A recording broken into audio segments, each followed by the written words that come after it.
Assalamualaikum warahmatullahi wabarakatuh. Kami dari kelompok 1 ingin menjelaskan mengenai pengujian substantif. Sebelumnya, perkenalkan anggota kelompok 1 yang terdiri dari saya sendiri, Eka Marindo Hatimatun, dan teman-teman saya. Saya Viva Nur Fadilah Hisyam. Saya Rika Putri Nabila. Nama saya Erlin Semiri. Nama saya Julia Syafira. Nama saya Naila Hasanah. Saya Sapol. Saya Upin. Saya Islam. Saya nggak tahu. Saya Assalamualaikum warahmatullahi wabarakatuh. Saya Wassalamualaikum bro. Saya aslinya 2 orang. Langsung saja kita ke pembahasan materinya. Terbelakang pada materi kali ini yaitu audit laporan keuangan memainkan peranan yang sangat penting dalam sistem ekonomi modern. Laporan keuangan yang telah diaudit secara independen dapat menjadi alat penting bagi pemangku kepentingan seperti investor, kreditur, manajemen, dan regulator. Dalam praktiknya, auditor dihadapkan pada tantangan seperti populasi transaksi dan saldo yang sangat besar, meningkatnya kompleksitas bisnis, misalnya entitas multinasional, transaksi lintas batas, aktivitas digital, serta tekanan waktu dan biaya audit. Pengertian pengujian substantif sendiri merupakan prosedur audit yang dirancang untuk mendeteksi adanya salah saji material pada tingkat asersi laporan keuangan, baik yang disebabkan oleh kekeliruan atau error maupun kecurangan atau fraud. Pengujian substantif berfokus pada bukti transaksi dan saldo akun yang signifikan dengan tujuan memperoleh keyakinan yang memadai atas kewajaran penyajian laporan keuangan. Dengan demikian, pengujian substantif berperan sebagai instrumen utama dalam menjembatani antara bukti audit dan opini profesional auditor, serta menjadi langkah kunci untuk memastikan integritas dan akurasi informasi keuangan yang disajikan kepada publik. Penjelasan selanjutnya yaitu tujuan pengujian substantif. Pengujian substantif memiliki peranan yang sangat penting dalam proses audit laporan keuangan. Tujuan utamanya adalah untuk memperoleh bukti yang cukup, tepat, relevan, agar auditor dapat memberikan keyakinan yang memadai mengenai kewajaran laporan keuangan suatu entitas. Dalam praktik audit, pengujian substantif dilakukan setelah auditor menilai efektivitas sistem pengendalian internal perusahaan. Bila pengendalian internal dinilai tidak memadai atau tidak beresiko tinggi, maka auditor akan memperluas cakupan pengujian substantif untuk memastikan bahwa laporan keuangan tidak mengandung salah saji material. Kemudian, tujuan pengujian substantif yang lainnya yaitu yang pertama, mendeteksi adanya salah saji material dalam laporan keuangan. Kemudian, yang kedua yaitu menilai kewajaran laporan keuangan secara keseluruhan. Kemudian yang ketiga, memperoleh bukti audit yang memadai atau sufficient audit evidence. Yang keempat yaitu mengevaluasi efektivitas sistem pengendalian internal perusahaan secara tidak langsung. Kemudian yang kelima, mengukur dan mengendalikan tingkat risiko audit.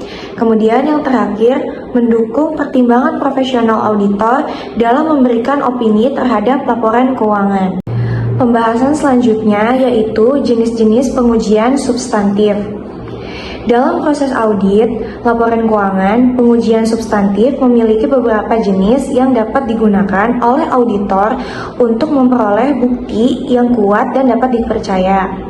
Setiap jenis pengujian substantif memiliki fokus, cara kerja, dan yang kuat dan dapat dipercaya. Secara umum, pengujian substantif dibagi menjadi 3 bentuk utama, yaitu pengujian rincian transaksi atau test of details transaction. Kemudian yang kedua yaitu pengujian rincian saldo atau test of details of balance. Kemudian yang ketiga yaitu prosedur analitis substantif atau substantive analytical procedure. Variabel sampling merupakan metode statistik yang digunakan untuk mengestimasi nilai total suatu populasi atau besarnya salah saji dalam akun keuangan berdasarkan hasil pemeriksaan terhadap sebagian sampel.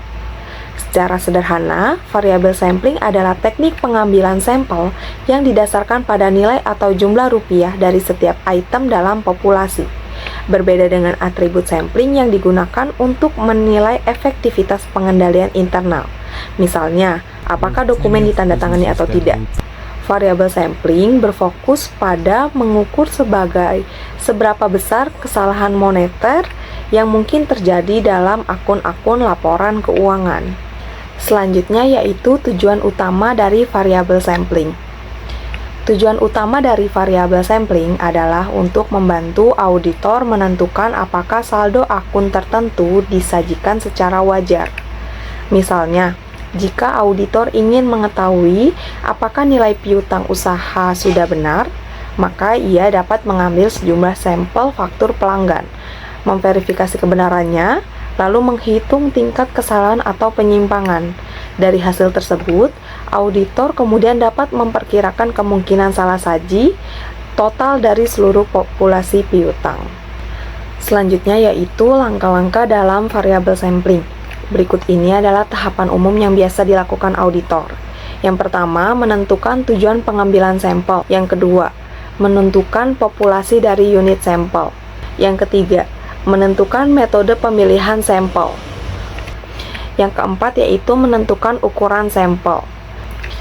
Kelima, yaitu melaksanakan pengujian terhadap sampel. Selanjutnya, menghitung tingkat salah saji dan memperkirakan salah saji populasi. Selanjutnya yang terakhir, mengevaluasi hasil dan menarik kesimpulan. Kelebihan dan kelemahan variabel sampling. Variabel sampling memiliki kelebihan utama berupa dasar yang objektif dan terukur karena menggunakan metode statistik, sehingga auditor dapat memperkirakan tingkat kesalahan dengan tingkat keyakinan tertentu. Teknik ini juga meningkatkan efisiensi audit dengan menghemat waktu dan biaya karena tidak semua transaksi harus diperiksa. Namun, variabel sampling memiliki kelemahan, terutama jika sampel yang dipilih tidak mewakili populasi, sehingga hasilnya berpotensi menyesatkan. Metode ini juga menuntut pemahaman statistik yang baik dari auditor, serta kurang efektif apabila data tidak homogen atau memiliki variasi nilai yang sangat besar. Dalam audit modern berbasis teknologi, variabel sampling tetap relevan dan banyak dikombinasikan dengan audit data analisis. Metode ini tetap menjadi teknik penting dalam pengujian substantif karena mampu memberikan bukti audit yang memadai serta efisien dan dapat dipertanggungjawabkan sekaligus menyesuaikan dengan perkembangan teknologi audit. Berikutnya yaitu tahapan pelaksanaan pengujian substantif.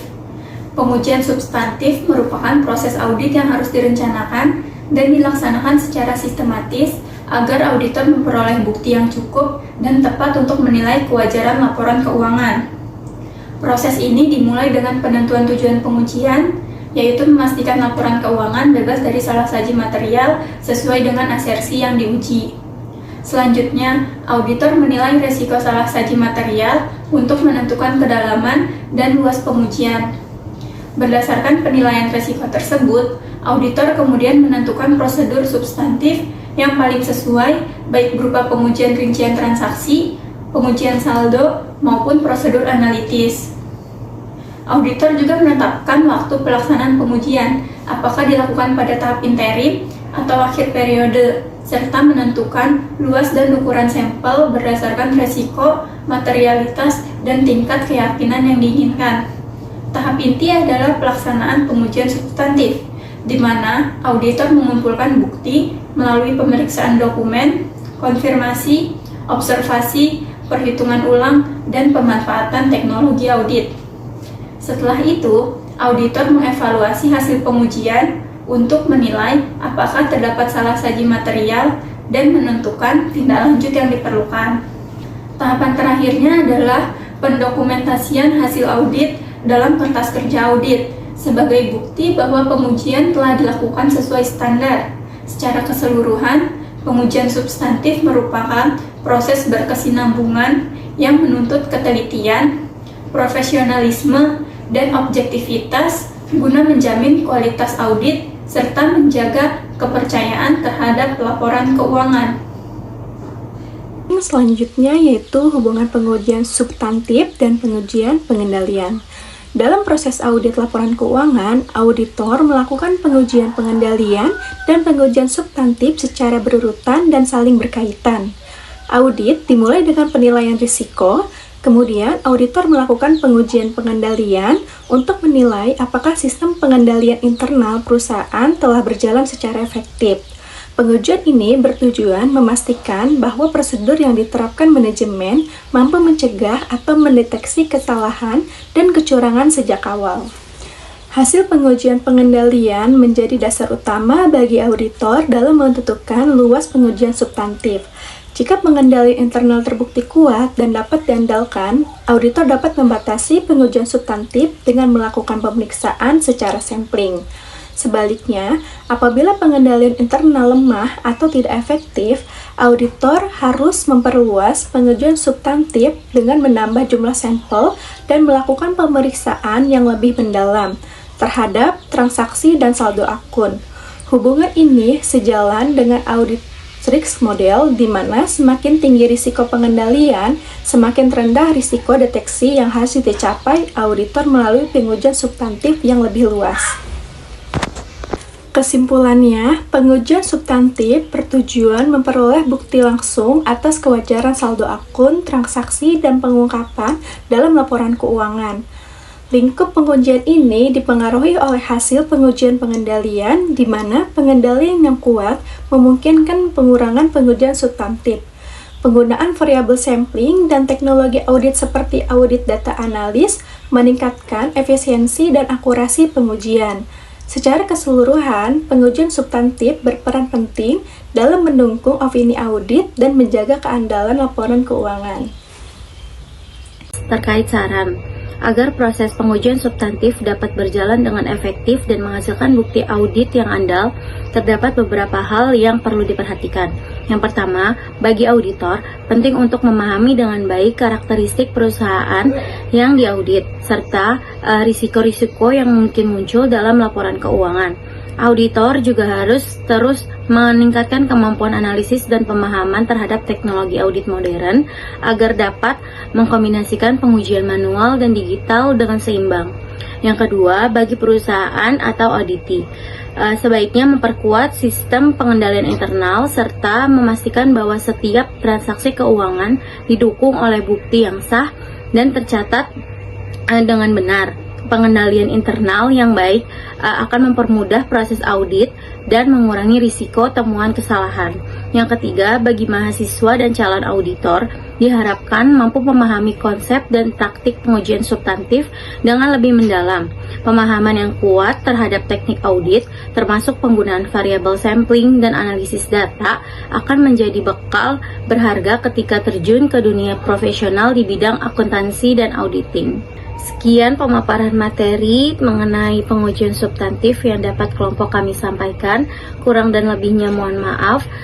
Terima kasih. Wassalamualaikum warahmatullahi wabarakatuh.